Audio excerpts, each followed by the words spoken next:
इसीलिए मैं समझता हूं कि डेमोक्रेसी के बारे में बहुत कुछ कहा जाता है कि इस देश में डेमोक्रेसी बहुत बड़ी है, बहुत बड़े अरसे से चल रही है, लेकिन मैं समझता हूं कि इस देश में कोई डेमोक्रेसी नहीं है।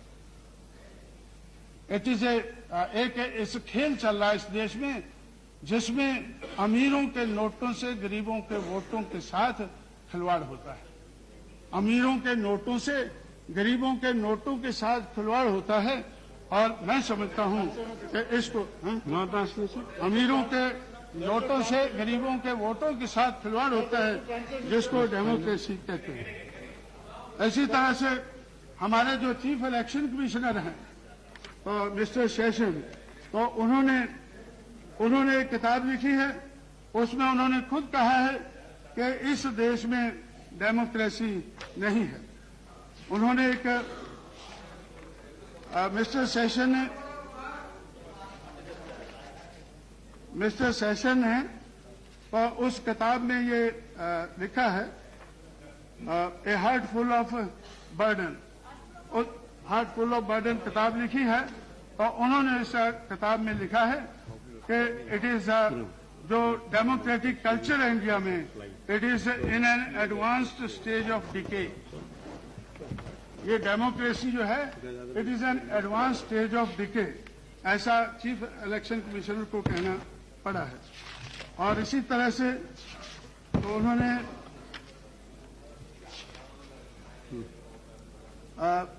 और 1951-52 में तो जब इस देश में डेमोक्रेटिक प्रोसेस चलने वाला था तो बाबा साहब अम्बेडकर ने उसी वक्त कहा था कि भाई ये जो अगर अमीर के पैसों से अगर चुनाव लड़ा जाएगा तो फिर अमीरों की ही बात इस देश में चलेगी, पैसे वालों की ही बात चलेगी। और वही हम देख रहे हैं कि मनी माफिया और मीडिया का रोल बहुत बड़ा है। मनी माफिया और मीडिया का रोल इस देश की डेमोक्रेसी में बहुत बड़ा रहा। तो बाबा साहब ने उस वक्त, क्योंकि लोग महाभारत और रामायण के बारे में ज्यादा जानते हैं, इसलिए उन्होंने कहा था कि I would like to refer to the Mahabharata during the battle between the Pandavas and the Kauravas.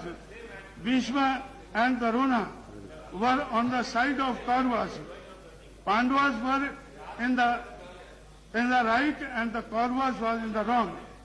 Bhishma admitted this when someone asked Bhishma as to why he was supporting the Kauravas if he found the Pandavas to be in the wrong and the right.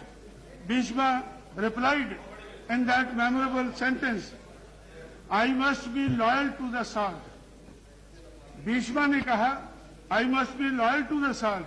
If I eat the food of Kauravas, I must take their side even if they might be in the wrong. तो उस वक्त से 1951-52 से इस बात के बारे में हमें मालूम है कि अमीर के नोटों से गरीब के वोटों के साथ खेल खेला जाता है और हम इसको लोगों को, दुनिया वालों को बताते हैं कि इस देश में डेमोक्रेसी है। इसलिए तो रिफॉर्म की, इलेक्टोरल रिफॉर्म की बात बहुत चली है। मैंने नोट किया है कि इलेक्टोरल रिफॉर्म के बारे में, अब तो एक मिनट खत्म कर दें, अभी तो आखिरी में बात कह के बैठ जाऊंगा। तो ये भी इस बात का एहसास है। तो इलेक्टोरल रिफॉर्म के बारे में 36 मिनट आपने लिया। हम लोगों ने 1972 से ये काम शुरू किया है। 1990 तक तो बहुत कमेटियां बिठाई गई हैं। 1972 में रॉ कमेटी बिठाई गई, उसके बाद 1974 में कारकुंडे कमेटी बिठाई गई, उसके बाद में कैबिनेट कमेटियां बहुत सी बैठी 1982 में, और उसके बाद आज तक 14 चीफ इलेक्शन कमिश्नर हमारे देश में हुए हैं। हर इलेक्शन कमिश्नर ने इलेक्टोरल रिफॉर्म के बारे में अपनी रिपोर्ट दी है कि ये होना चाहिए, लेकिन आज तक जो रिफॉर्म की बात हमने कही है वो आज तक हम कर नहीं पाए हैं, क्योंकि हम करना नहीं चाहते। हम ये करना नहीं चाहते हैं। पिछले 50 साल में इलेक्टोरल रिफॉर्म की बात तो बहुत कही गई है, लेकिन हम करना नहीं चाहते हैं, इसलिए हम कर नहीं पाए हैं।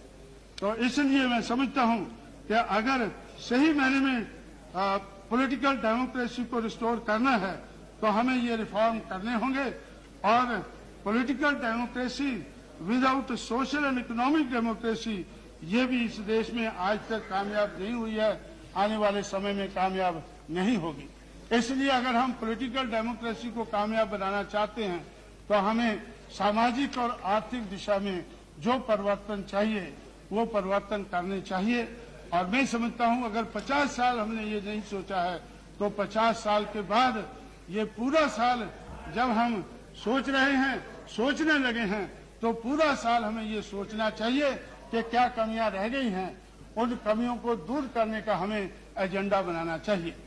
आने वाले समय का एजेंडा हमारा इस किस्म का होना चाहिए। ऐसी बात कहते हुए मैं आपका शुक्रगुजार हूं कि आपने मुझे ज्यादा समय दिया।